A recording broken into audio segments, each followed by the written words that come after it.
मित्रों, कई बार रास्ते में हमें कुछ ऐसी वस्तुएं दिखाई देती हैं जिन्हें किसी भी परिस्थिति में हमें लांघना नहीं चाहिए, किंतु फिर भी जाने अनजाने में हमसे ऐसी भूल हो जाए तो ये वस्तुएं हमें शारीरिक तथा मानसिक दोनों ही प्रकार से परेशानियों में डाल देती हैं और कई बार यह हमारे मृत्यु का कारण भी बनती हैं। तो एक बार विस्तार से प्रकाश डालते हैं कि आखिर वे 7 प्रकार की नकारात्मक वस्तुएं कौन कौन सी हैं, जो यदि आपको रास्ते में दिख जाए तो आपको अपना रास्ता बदल लेना चाहिए।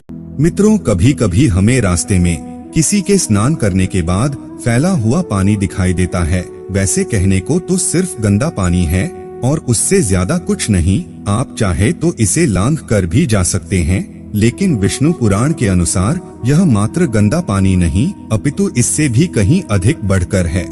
दरअसल हिंदू पुराणों में स्नान के संदर्भ में विस्तार से बताया गया है। इसमें बताया गया है कि किसी भी मनुष्य के द्वारा 4 प्रकार के स्नान किए जाते हैं: मुनि स्नान, मानव स्नान, देव स्नान और राक्षसी स्नान। इसमें राक्षसी स्नान सबसे निम्न कोटि का स्नान है। साथ ही इसमें यह भी बताया गया है कि स्नान से न सिर्फ आपके दिखाई देने वाले इस भौतिक शरीर की, बल्कि इससे आपके सूक्ष्म शरीर अर्थात ऊर्जा से बने ऐसे शरीर जो अस्तित्व में तो है लेकिन दिखाई नहीं पड़ते, उनकी भी अशुद्धियां धुलकर इस जल में मिल जाती है। और ऐसे में जब कोई व्यक्ति इस जल को लांघता है तो दरिद्रता उसके सर पर चढ़ जाती है, फलस्वरूप वो व्यक्ति कष्ट पाने लगता है। इसलिए मित्रों, भलाई इसी में है कि यदि कहीं आपको ऐसा पानी दिखे तो आप इसे लांघने से बचिएगा। अब बात करते हैं दूसरी प्रकार की अशुद्धि की। मित्रों, कई बार रोड पर हमें मृत प्राणियों की अस्थियां दिखाई पड़ती है। आमतौर पर ये अस्थियां उन दुर्भाग्यशाली जानवरों की होती है जो सड़क दुर्घटना में मारे जाते हैं। इन शवों के संदर्भ में विष्णु पुराण कहता है कि किसी भी मनुष्य को कभी भूल कर भी उन अस्थियों को ना तो लांघना चाहिए और ना ही कभी बहुत इनके करीब से गुजरना चाहिए।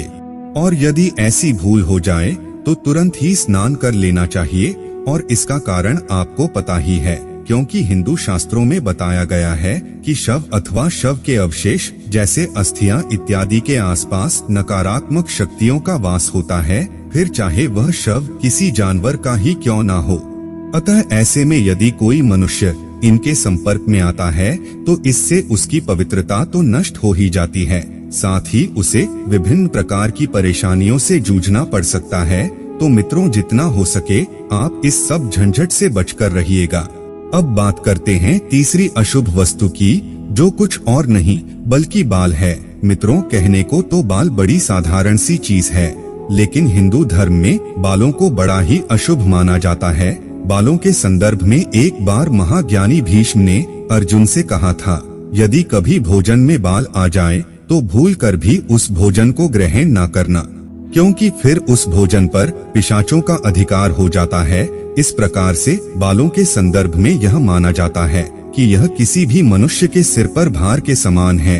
अतः जब कोई व्यक्ति अपने बालों का त्याग करता है तो न केवल अपने बालों को उतारता है, बल्कि बालों के साथ साथ वह अपने उन नकारात्मक विचारों का भी त्याग कर देता है जो कहीं न कहीं उसके कष्टदायक जीवन का कारण बनते थे। और इसी वजह से मौत, मयत अथवा जीवन की नई शुरुआत जैसे शुभ अशुभ अवसरों पर मुंडन करवाया जाता है। अतः दोस्तों, किसी भी व्यक्ति को किसी भी अन्य के कटे हुए बालों को लांघना नहीं चाहिए, अन्यथा बालों का त्याग करने वाले का भार उसे लांघने वालों के सर चढ़ जाएगा। अब बात करते हैं चौथी वस्तु की, और वो वस्तु है भस्म अर्थात राख। मित्रों, ऐसे में होता यूं है कि जब कभी धार्मिक अनुष्ठान हेतु यज्ञ हवन किए जाते हैं तो भूलवश यज्ञ की राख रास्ते में फैल जाती है। अब चूंकि यह भस्म धार्मिक अनुष्ठान अथवा अग्निदेव की कृपा से उपजी है, अतः यह अत्यंत ही पवित्र होती है। ऐसे में यदि कोई व्यक्ति जाने अनजाने में इसे लांघता है अथवा इस पर पैर रख देता है तो वो पाप का भागी हो जाता है और फिर वह अपने जीवन में कष्ट पाता है। हालांकि यह बात सिर्फ हवन की राख पर नहीं अपितु हर सजीव व निर्जीव वस्तु जैसे भोजन, पानी अथवा पूजा पाठ में प्रयुक्त किए जाने वाली तमाम वस्तुओं पर लागू होती है। अतः आप ऐसी गलती करने से बचें। इसी प्रकार से मित्रों, यदि हम पांचवी वस्तु की बात करें तो इसमें हमें कभी उस रास्ते से नहीं गुजरना चाहिए जिस रास्ते पर कांटे हो। दरअसल मार्गों में कांटे आना या कांटों से भरे मार्ग पर चलना दुर्भाग्य का प्रतीक है। विश्वास किया जाता है कि जब कोई व्यक्ति ऐसा करता है तो उसे चोट लगने का खतरा तो रहता ही है, साथ ही साथ यह कांटे उसके दुर्भाग्य में भी बढ़ोतरी कर देते हैं और उस व्यक्ति को अपने जीवन में नित नए संघर्षों से जूझना पड़ता है। अब बात करते हैं छठी वस्तु की। दरअसल इसके अंतर्गत हमें भूल कर भी उन वस्तुओं को नहीं लांघना चाहिए जिनका प्रयोग तंत्र क्रिया में किया गया हो। इसमें होता यूं है मित्रों कि कई बार तांत्रिक जन किसी प्रकार की नकारात्मक शक्ति को संतुष्ट करने हेतु सुनसान स्थान, सड़क अथवा चौराहों पर उसी भूत प्रेत के द्वारा बताई गई वस्तु जैसे मिठाई, मांस, अंडे, पान का बीड़ा, लौंग, पूरा कपड़ा, नींबू या कोई और नई नवेली वस्तु रख देते हैं ताकि वह नकारात्मक शक्ति आकर उन वस्तु को ग्रहण कर सके। किंतु ऐसे में यदि भूलवश आप उस वस्तु को उसके आने से पहले ही लांघ देते हैं, इससे वह नकारात्मक शक्ति रुष्ट हो जाती है और फिर वह आपका हित करने के लिए आपके पीछे लग जाती है। आम बोलचाल की भाषा में इसे प्रेत बाधा कहते हैं।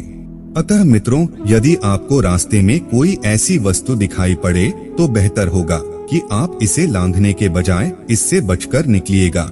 यदि संभव हो तो आप अपना रास्ता ही बदल लीजिएगा।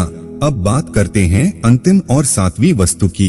असल में मित्रों, यह वस्तुएं नहीं अपितु वह गंदगी है जिन्हें हम में से ही कुछ मूर्ख लोग करते हैं, जैसे मल मूत्र, थूक, मेले कुचैले कपड़े, टूटे हुए बालों के गुच्छे इत्यादि तमाम ऐसी प्रकार की गंदगी है जिन्हें कुछ लोग बिना सोचे विचारे यहाँ वहाँ फैला देते हैं।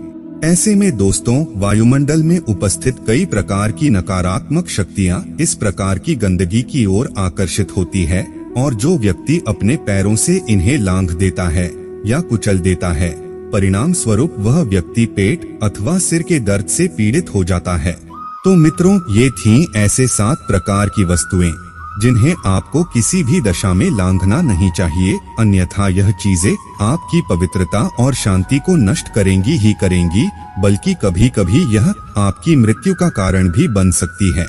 मित्रों, उम्मीद करते हैं आपको यह जानकारी जरूर अच्छी लगी होगी।